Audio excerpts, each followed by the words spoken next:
Nama semua bisa dimulai. Assalamualaikum warahmatullahi wabarakatuh.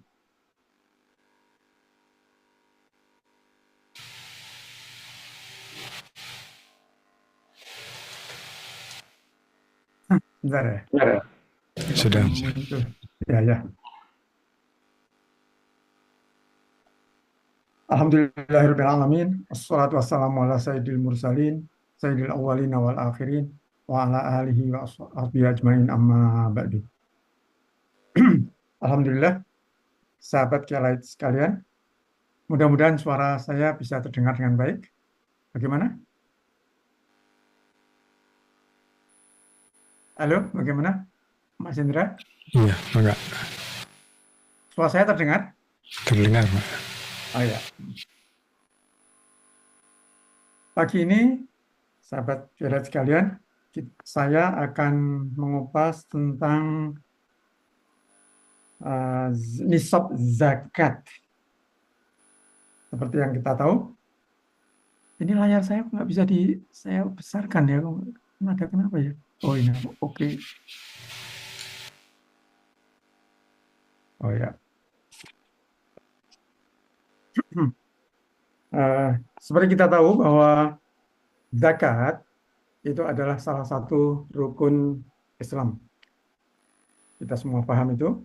Dan salah satu rukun Islam itu berbunyi, rukun itu hadisnya berbunyi dari hadis Rasulullah SAW, Bunyal Islamu ala khamsin. Disebutkan ada 4, kemudian disebutkan salah satunya adalah wah, zakat. Zakat itu diambil dari mana? Zakat itu tu'khadu min agniyaihim wa turaddu ila fuqaraihim. Zakat itu diambil dari agnia, dari para agnia, orang-orang kaya, dan dibayarkan kepada ila fuqaraihim. Sehingga kita pahami yang wajib zakat adalah orang yang berharta. Dan yang menerima zakat adalah orang-orang yang berkekurangan. Bagaimana pembagian zakatnya itu?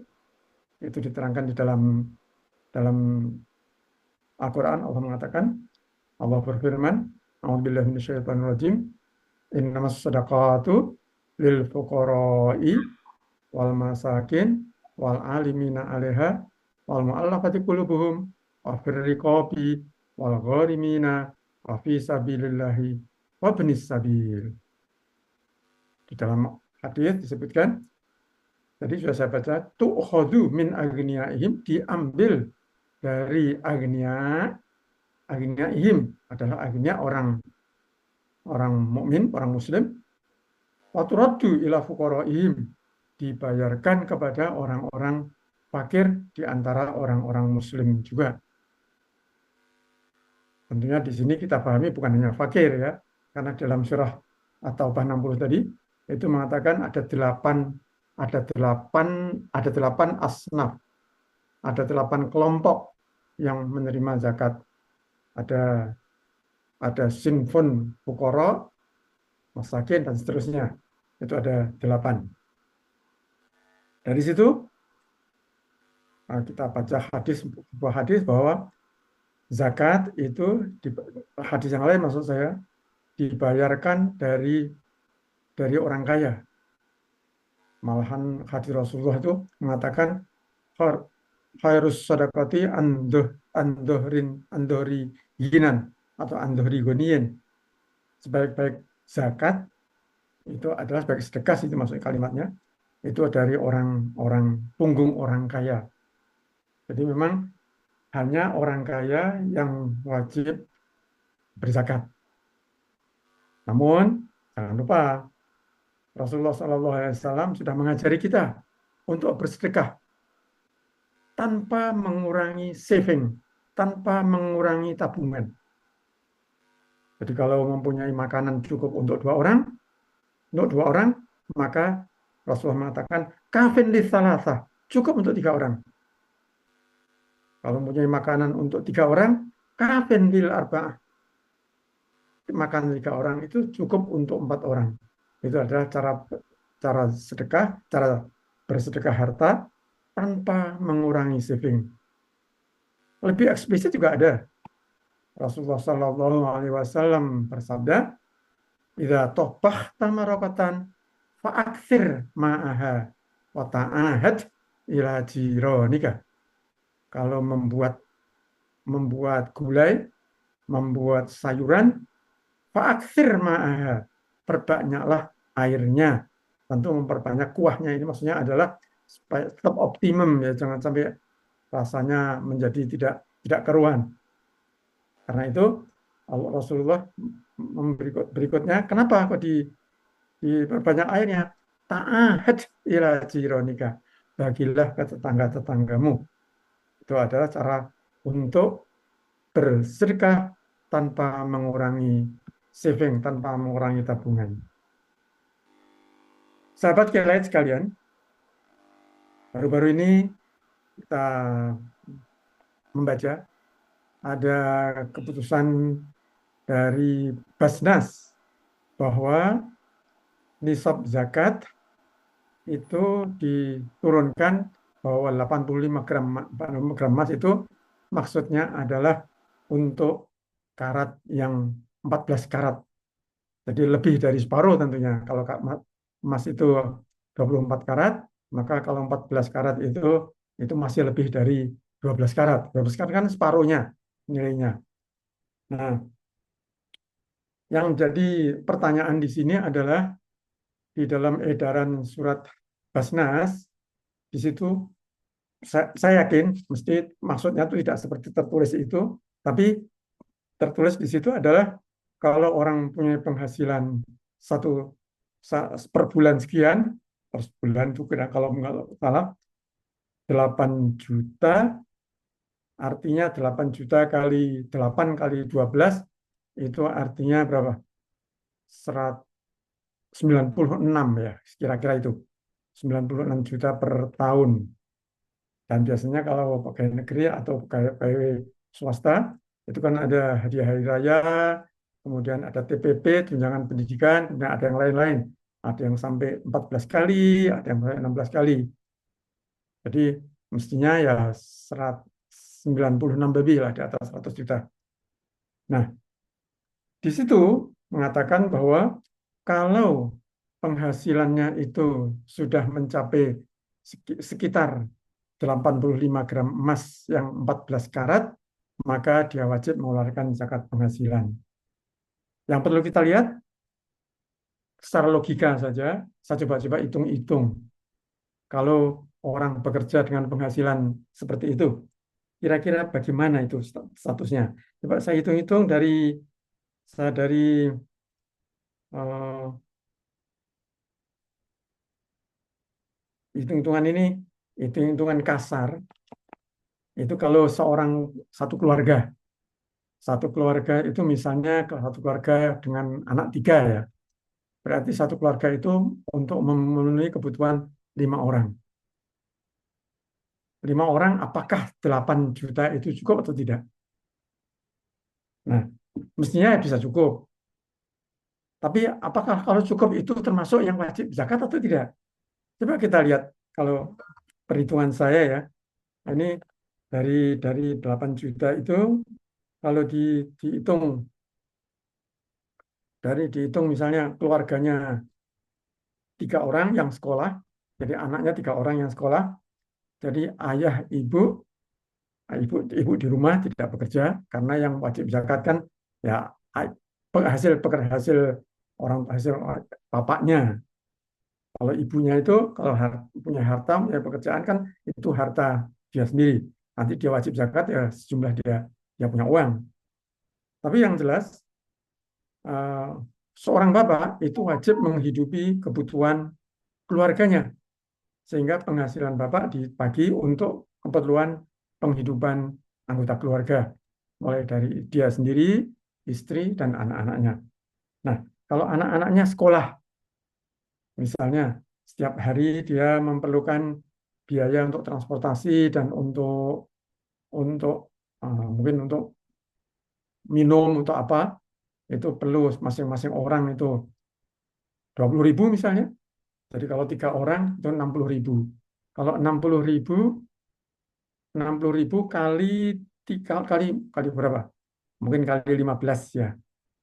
Nggak ya, kali 25 ya. Karena sekolah kan ada liburnya juga. Katakanlah dikalikan 25. Jadi kalau masing-masing orang itu 500.000, berarti kalau 3 orang 1,5 juta. Kemudian untuk listrik, untuk BPJS, untuk internet, untuk sabun mandi, dan yang lain-lain, itu perlu berapa? Misal dengan minimum, misalkan listrik hanya 200.000. BPJS itu per, per bulan, misalkan 100.000, berarti kali 5, 500.000.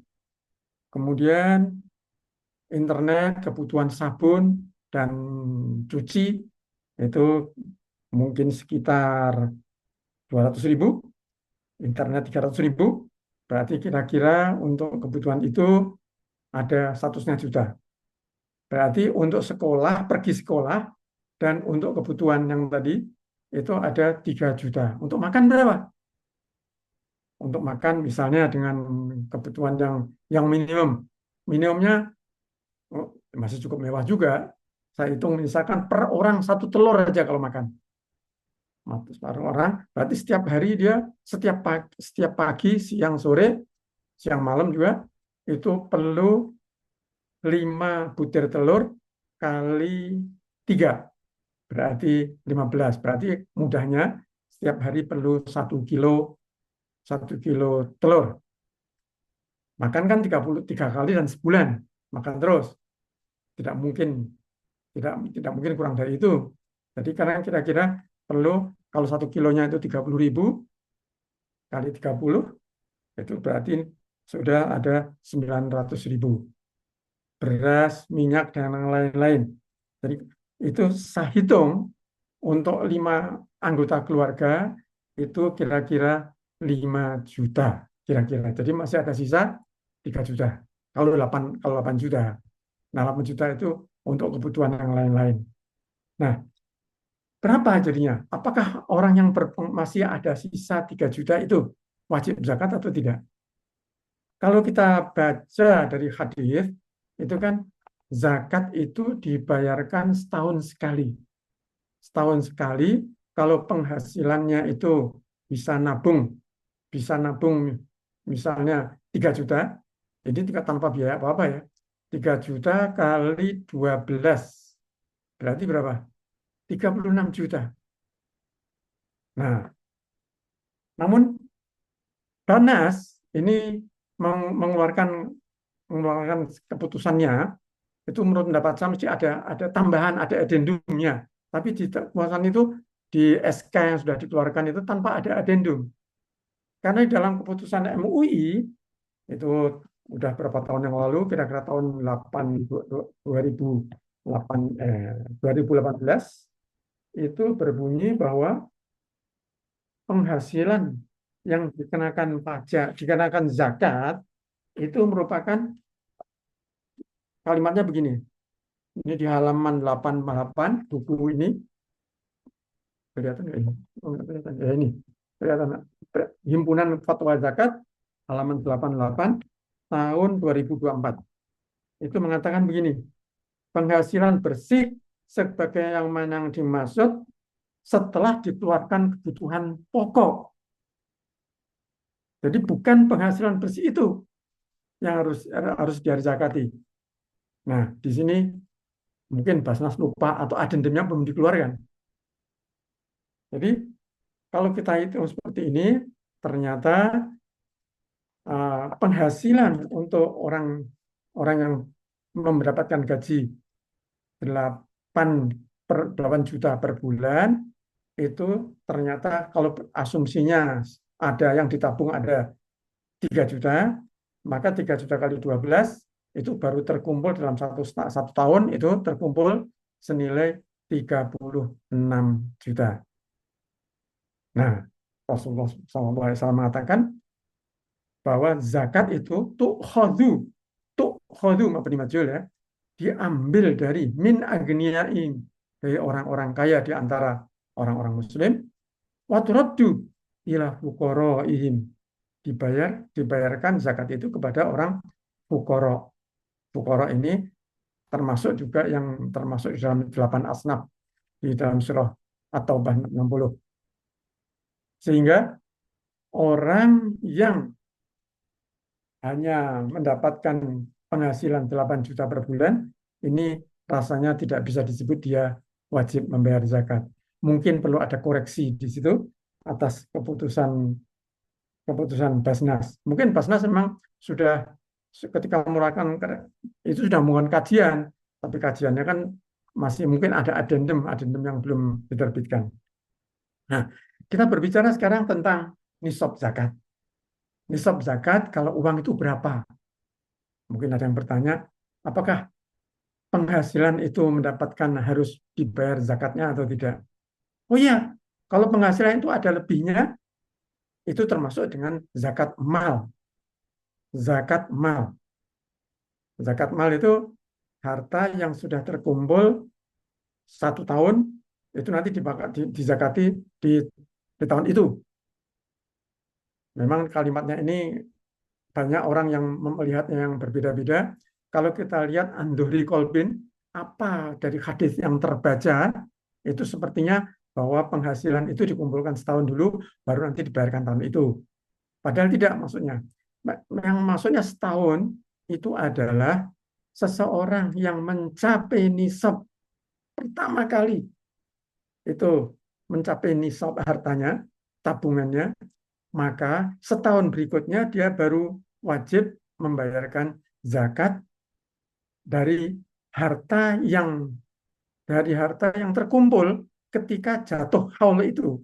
Jadi bukan jatuh haul nisab yang pertama, tapi nisab yang kedua.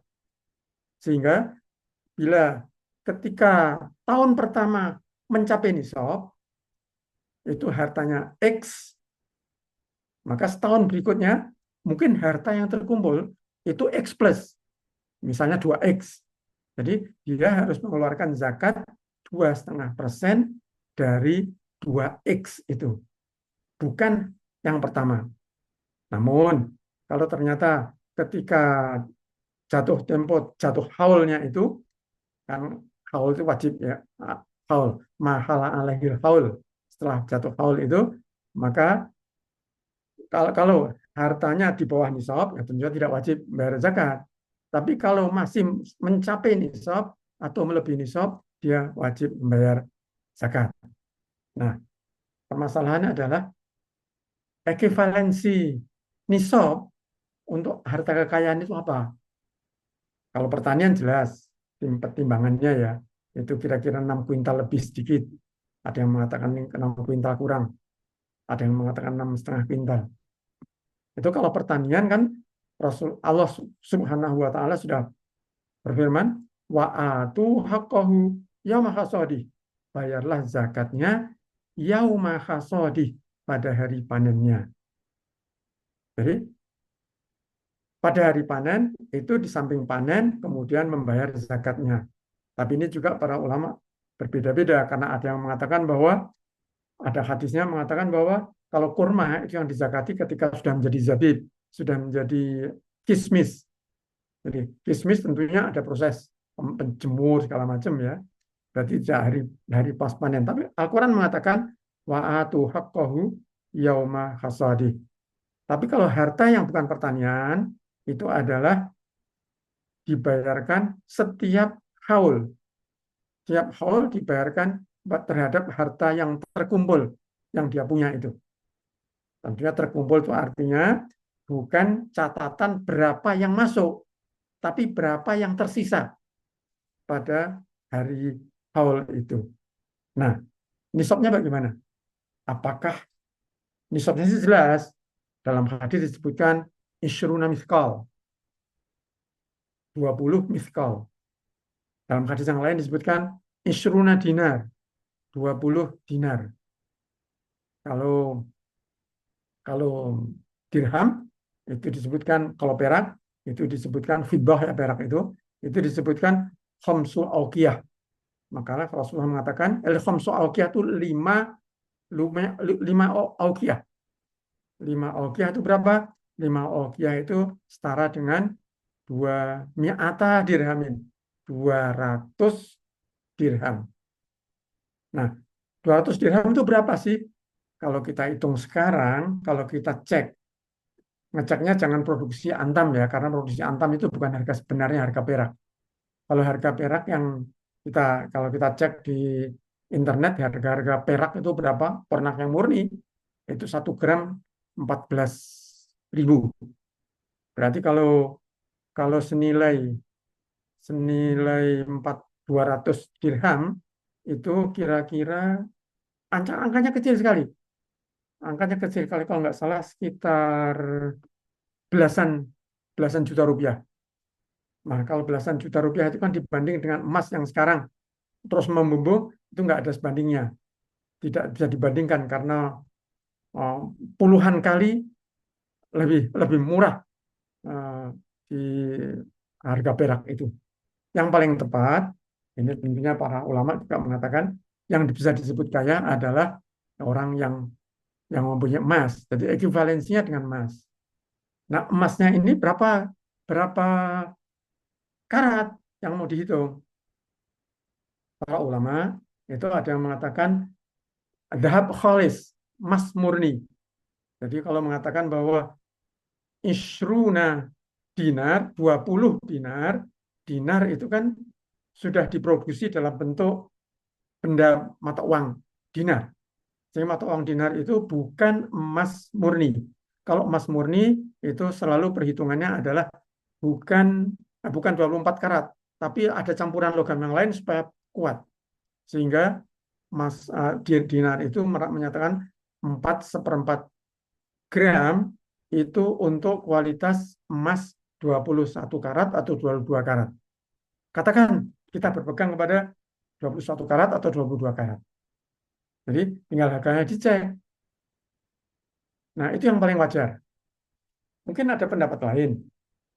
Pendapat lainnya adalah, ini para ulama juga pendapat mengatakan bahwa yang kena zakatnya itu bukan yang 21 karat atau 22 karat, tapi emas khalisnya, emas murninya. Jadi 24 karatnya itu. Jadi 20 apa namanya? Tadi kan 20 dirham, 20 dinar. Isruna dinaron. 20 dinar itu kali 4/4 gram menjadi 85. Jadi ini pendapat ada yang mengatakan 85 gram emas 21 karat, atau ada pendapat yang lain 22 karat, 21 kurang lebih ya. Atau ada yang mengatakan harus emas murni 85 gram emas murni. Sehingga kalau menggunakan perhitungan emas murni, kalau dihitunglah nisabnya itu untuk emas 21 karat. Berarti kalau punya emas murninya berapa beratnya? Emas murni itu kan kalau perhitungan 85 gram emas, kalau emasnya asumsinya ada 21 karat, maka kalau emas murni itu 21/24.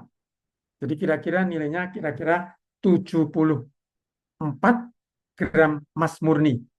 Jadi kalau mempunyai emas murni, maka nisabnya 74 emas murni. Tapi ada juga yang menghitung. Ya. Ada pertanyaan di Zoom. Oh ya.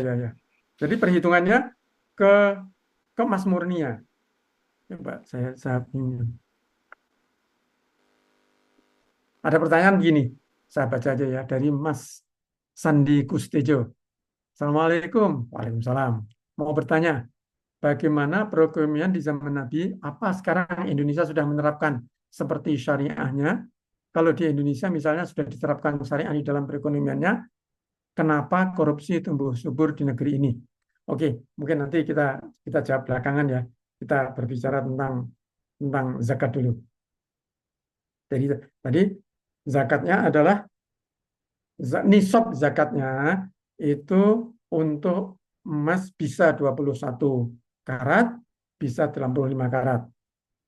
Nah, memang batas ini kan menjadi membingungkan. apakah kita mau pakai 21 karat? Jadi 21 karat itu artinya kalau kita mempunyai emas 74 gram, sekitar 74 gram itu ya, itu itu sudah nisab. Tapi kita kalau memakai perhitungan ulama yang lain, ini ulama termasuk mazhab Syafi'i, itu mengatakan 85 gram emas itu untuk emas yang khalis, emas murni. Berarti ya kita ikuti itu. Nah, yang jadi pertanyaan, apakah bisa ditarik menjadi karat yang lebih kecil? Kembali lagi kita melihat hadis yang tadi. Hadis tadi kan mengatakan bahwa zakat itu dia ambil dari tu'khadhu min agniyaihim. Dia ambil dari orang miskin, kemudian maaf, dia ambil dari orang kaya, turaddu ila fuqaraihim, dibayarkan kepada orang-orang fuqara.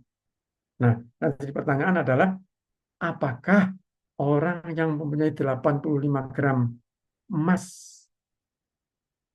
kualitas 14 karat itu sudah disebut sebagai orang kaya atau belum? Tentunya jawaban ini bisa disebut orang kaya kalau kebutuhannya bisa tercukupi dengan harga-harga barang yang saat sekarang ini. Jadi kita tidak bisa mendefinisikan mengatakan iya atau tidak. Karena memang ada pendapat yang mengatakan ini bisa ditarik, pokoknya masih bisa disebut emas gitu. Namun ini bukan pendapat jumhur ulama mayoritas. Ulama mayoritas mengatakan emas yang 21 karat atau 22 karat atau yang lebih kuat lagi adalah emas murni yang 85 karat. Sehingga di sini zakat yang menenangkan itu adalah menggunakan nisab bukan yang 14 karat. Nah, yang nisabnya adalah yang untuk 20 minimum 21 karat atau 22 atau 85 atau 24 karat. Itu yang memuaskan. Karena apa? Karena orang yang punya harta ketika jatuh haul sejumlah itu, jumlah itu termasuk orang kaya. Berapa kira-kira nilainya itu? Ini juga berbeda-beda. Kalau kita berpegang kepada harga emas internasional, itu bisa dihitung, dicari harganya, itu kira-kira 220 juta. Itu nisabnya. Jadi kalau hartanya lebih dari emas sampah atau lebih dari 220 juta, ketika jatuh haul, maka sudah wajib membayar zakatnya senilai 2,5% dari harta, bukan dari jumlah nisab, bukan dari harta yang real ketika jatuh haul itu. Mudah-mudahan ini pembicaraan kita tentang nisab ini, batas nisab antara 14 karat dan 21 karat ini sudah jelas.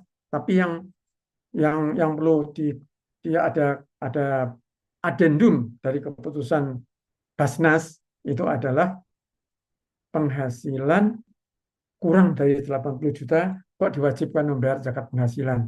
Itu mungkin perlu dicek lagi karena itu bertentangan dengan keputusan MUI tahun 2018, ya betul, tahun 2018 tentang definisi zakat penghasilan. Zakat penghasilan di sini sudah jelas-jelas dikatakan bahwa penghasilan bersih yang dimaksud adalah setelah dikurangi kebutuhan pokok. Berarti kalau kebutuhan pokoknya itu sekitar dari 8 juta, itu kebutuhan pokoknya 5 juta, berarti kan cuma 3 juta. Kalau 3 juta kali 12 cuma 36 juta. Berarti mestinya tidak membayar zakat. Karena zakat itu dibayar oleh orang kaya, dibagikan kepada orang-orang fakir, miskin, dan seterusnya sesuai dengan kelompok 8 asnaf itu. Tadi sudah saya sampaikan bahwa memang bisa ditarik menjadi karatnya berapa, itu bisa juga tergantung ijtihadnya. Karena di dalam hadis itu Rasulullah tidak mengatakan harus karatnya sekian, tapi karatnya itu adalah menggunakan dinar yang telah dipakai waktu itu kan produksi produksi Bizantium. Produksi Bizantium ada yang mengatakan 4,3 gram, ada yang 4,4. Tapi hadis Rasulullah mengatakan miskol. Miskol itu adalah seberat 4,25. Karena itu pada masa khilafah Bani Umayyah itu pemerintah negara waktu itu menerbitkan dinar sebesar 4 seperempat gram emas. Kenapa kok 4 seperempat gram kok diterima? Kan kok itu diterima berarti kan memang sudah berlaku selama ini jumlahnya dinar itu adalah 4 seperempat gram emas. Dan emas itu adalah 21 atau 22. Tadi sudah saya uraikan, maksudnya itu yang dimazakiti adalah yang khalis, yaitu yang murninya. Sehingga ada yang mengatakan yang murni itu adalah 85 gram emas. Mungkin pertanyaan ini masalah nisab zakat sudah cukup. Saya ingin mengomentari tentang bagaimana perekonomian di zaman Nabi itu.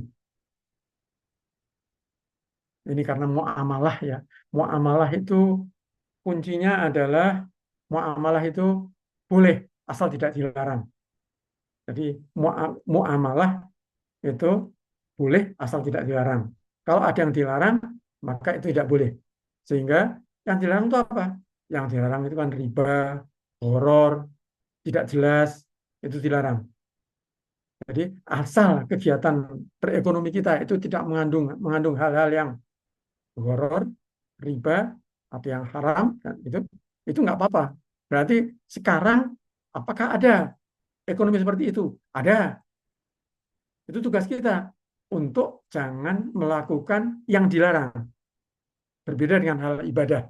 Kalau ibadah itu tauqifi sifatnya, harus ada contoh. Jadi bukan misalnya supaya lebih hebat, saya sholat subuh menjadi 5 rakaat. Itu nggak boleh. Karena contohnya adalah 2 rakaat. Yang diperintahkan ada 2 rakaat, tidak boleh menambah. Tapi kalau soal muamalah, itu asal tidak dilarang. Jadi menurut pendapat saya, apakah perekonomian pada zaman Nabi itu sudah diamalkan sekarang? Ya, kalau diamalkan, selama dia tidak melakukan hal-hal yang dilarang. Kemudian bagaimana menerapkannya seperti syariah? Menerapkan seperti syariah, ya kita terapkan yang halal. Yang halal itu apa? Yang halal itu harus sesuai dengan aturan-aturan syariah. Jadi misalnya yang paling mudah adalah kalau kita jual beli itu harus jelas, akadnya jelas, harganya jelas, sehingga secara akuntansi itu ada three-way matching. Three-way matching itu apa? Barangnya jelas, akadnya jelas, paymentnya jelas. Jadi barangnya itu kan langsung harus deliverable, barangnya harus ada. Kalau barangnya tidak ada, ya tidak boleh. Mungkin ada yang bertanya, loh, kalau orang pesan kan tidak ada barangnya. Oh ya, kalau pesan kan tidak ada barangnya. Itu bisa disebutkan pesan beli, beli pesan. Berarti beli pesan itu artinya barangnya belum ada, dibuat dulu, nanti baru terjadi transaksi, transaksi, transaksi berikutnya. Itu boleh, ada contohnya. Kalau di Indonesia misalnya sudah diterapkan masalah dalam perekonomian, kenapa korupsi tumbuh subur? Korupsi tumbuh subur ini tentunya tidak ada kaitannya ya. Berarti yang jadi masalah adalah bukan diterapkan, tidak diterapkan. Orang berbuat maksiat, korupsi itu berbuat maksiat. Hadis Rasulullah sudah menyatakan bahwa dalam Al-Quran juga mengatakan korupsi, mencuri itu nggak boleh. Jadi jangan dilakukan. Nah, dari situ kita harus selalu mawas diri kita. Tadi baru ketika sholat subuh saya di masjid tadi membaca surah surah Luqman. Surah Luqman di ayat yang pertama itu kan menunjukkan orang yang yang berdosa kepada Allah itu akan mendapatkan azab yang yang menghinakan. Tapi sebaliknya, orang yang menegakkan sholat, membayar zakat, itu dia akan masuk surga yang menenangkan, yang nikmat. Berarti kita sehari-hari harus menjaga diri kita, membentengi diri kita, jangan sampai jatuh ke berbuat dosa itu. Kalau berbuat dosa terjadi apa? Istighfar pada Allah, taubatan nasuha. Jadi itu caranya. Jadi kita jangan mengatakan bahwa sebaiknya jangan mengatakan ini orang Islam banyak, korupsinya banyak. Ya itu nggak sempurna, itu dosa. Jadi tidak mengamalkan ajaran Islam. Namun kalau dia masih ada iman, itu masih disebut Muslim. Karena yang orang yang mencuri, yang berbuat maksiat masih bisa taubat. Rasulullah kan mengatakan bukan orang yang berzina ketika zina itu tidak beriman dia. Tapi kalau dia berbuat maksiat, dia tobat, insya Allah Allah akan mengabulkan. Dan tobat itu jangan ditunda-tunda, jangan ada taswif di situ. Ini masih ada 3 menit lagi. Um, Silakan ditambah Mas Samsung, mungkin ada kalau ada ingin menambah. Apa sudah cukup ini kira-kira? Ada Mas Samsung? Iya, baik. Barangkali singkat saja ya. Yang mungkin perlu diupayakan itu pada makroekonomi, dan makroekonomi itu baik menyangkut fiskal maupun moneter. Dan itu tidak mudah. Kalau mau jujur, di dunia belum ada. Maksudnya moneter itu mata uang, itu harus dijamin oleh nilainya sendiri. Yang memenuhi syarat ya dari emas memang. Begitu juga dari sisi fiskal ya. Fiskal itu pendapatan dan pengeluaran negara. Nah itu berarti pendapatan tidak boleh sama sekali, katakanlah homer atau perjudian, bahkan rokok pun tidak boleh. Kita kan sangat bergantung, termasuk utang luar negeri, walaupun soft loan itu riba. Jadi semua negara, apalagi kita, hutang luar negeri besar, ada soft loan, tidak karena mungkin semua proyek mercusuar lah, mau kereta cepat, mau IKN, mau zaman Presiden SBY, semua Jokowi. Jadi ya ini masih sangat tidak islami dari sisi moneter dan fiskal gitu. Kalau tingkat yang diuraikan Ustadz Umar tadi tingkat makro, mikroekonomi. Kalau Ya. makro ya masih berat. Masih untung Menteri Keuangan sekarang itu berupaya keras menghentikan hutang, bahkan memberantas korupsi ya. Purnama Yudi Sadewa kita dukung loh, walaupun dia tidak mengklaim itu karena Islam, tapi banyak kebijakannya sesuai dengan kira-kira begitu. Ya. Terima kasih. Kita tutup acara kita, mudah-mudahan memberi manfaat. Dan saya mohon maaf kepada Basnas, kok ini saya sampaikan kritikan, tapi kritikannya kan jelas dari dasar-dasar dari MUI juga ada. Barakallahu wa lakum. Assalamualaikum warahmatullahi wabarakatuh. Waalaikumsalam Subhanakallahumma wa warahmatullahi bihamdika, wabarakatuh. astagfirullah wa atubu ilaik. Ya, pamit dulu juga kami. Yuk, sama-sama.